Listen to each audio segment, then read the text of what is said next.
हम सभी भगवान का जो जन्म उत्सव है वो बड़े धूमधाम से मनाते हैं ना। सभी बोलते हैं भगवान का जन्म हो रहा है ना।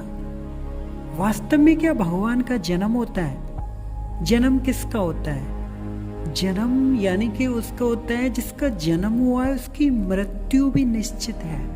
तो क्या इसका मतलब भगवान भी मर जाते हैं जन्म लेने के बाद? हैं? हर किसी के मन में ये सवाल होता है कि क्या भगवान भी जन्म लेते हैं? हम जैसे जैसे जीव जो जन्म लेते हैं, क्या भगवान भी ऐसे ही जन्म लेते हैं? अगर यदि इसका हमने सही तरीके से अगर इसका अर्थ समझें, भगवान को जानने का प्रयास करें, क्या भगवान भी जन्म लेते हैं, तो इसका जो रहस्य है वो हमें श्रीमद् भगवत गीता के अंदर ही मिल सकता है। श्री कृष्ण कहते हैं अजोपि सन्नवे आत्मा भूतानामीश्वरो अपि सन प्रकृति स्वामधिष्ठाय संभवाम्यात्माया। श्री कृष्ण कहते हैं कि यद्यपि मैं अजन्मा हूँ, अजन्मा यानी कि मेरा जन्म नहीं होता, मैं अविनाशी हूँ, मेरा कभी नाश भी नहीं होता, और यद्यपि मैं इस संसार के जितने भी जीव हैं मैं सबका एकमात्र स्वामी हूँ, तो भी भगवान क्या कहते हैं, मैं प्रत्येक युग में अपने दिव्य रूप में प्रकट होता हूँ। दिव्य रूप यानी कि वो साधारण जन्म नहीं होता भगवान का, वो दिव्य रूप में प्रकट होते हैं। प्रकट भगवान ने जो अपने जन्म के बारे में बताया श्रीमद् भगवत गीता में कि वे सामान्य पुरुष की तरह तो वो प्रकट हो सकते हैं, किंतु भगवान को जो है अनेक जो पूर्व जन्म है, उन जन्मों की उनको पूर्ण स्मृति उनको रहती है, पूर्ण स्मृति बनी रहती है उनको। जबकि एक संसार का एक साधारण जो मनुष्य है वो तो कुछ ही घंटे में, जो मान लीजिए कल हमने कितने बजे खाना खाया, वो तो उसको उस घटना का भी स्मरण नहीं रहता है ना।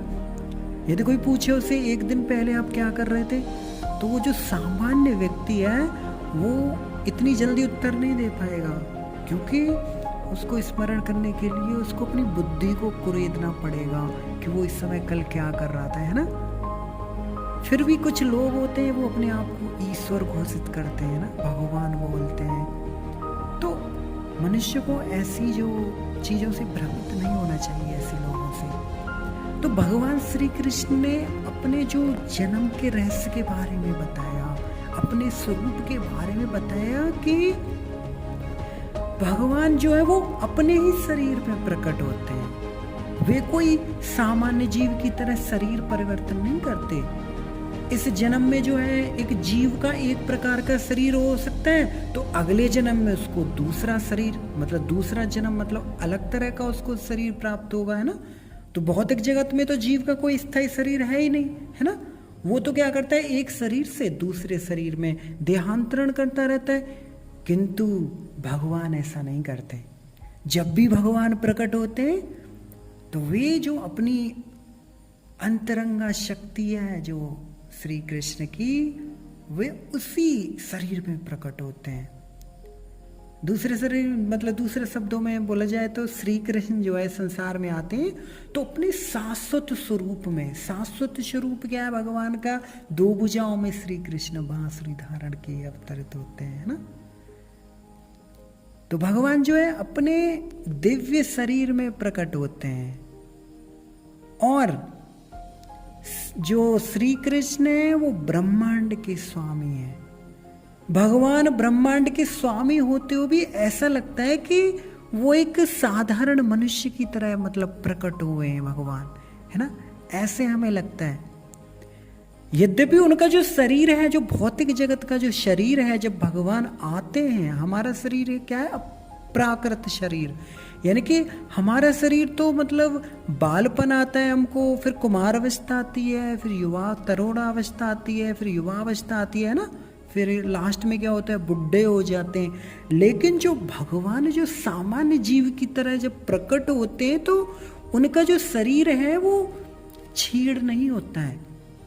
भगवान को भी बालपन, कुमार अवस्था, युवावस्था ये चीज आती है, लेकिन वे कभी भी युवावस्था से आगे नहीं बढ़ते।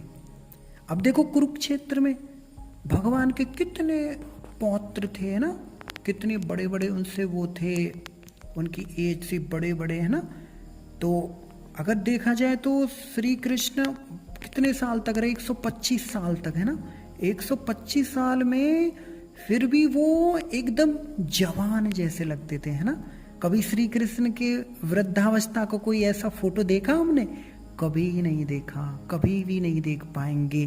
तो जो भगवान है वो भूतकाल में भी, वर्तमान काल में भी और भविष्य काल में भी जो है वो सबसे मतलब एज्ड पुरुष हैं। फिर भी श्री कृष्ण का जो शरीर है वो ना तो कभी कमजोर पड़ता, ना बुढ़ा होता, ना उनकी कोई बुद्धि भ्रष्ट होती, ना बुद्धि उनकी कमजोर पड़ती, लेकिन साधारण मनुष्य की तो होती है। तो फिर कितना अंतर हो गया, है ना।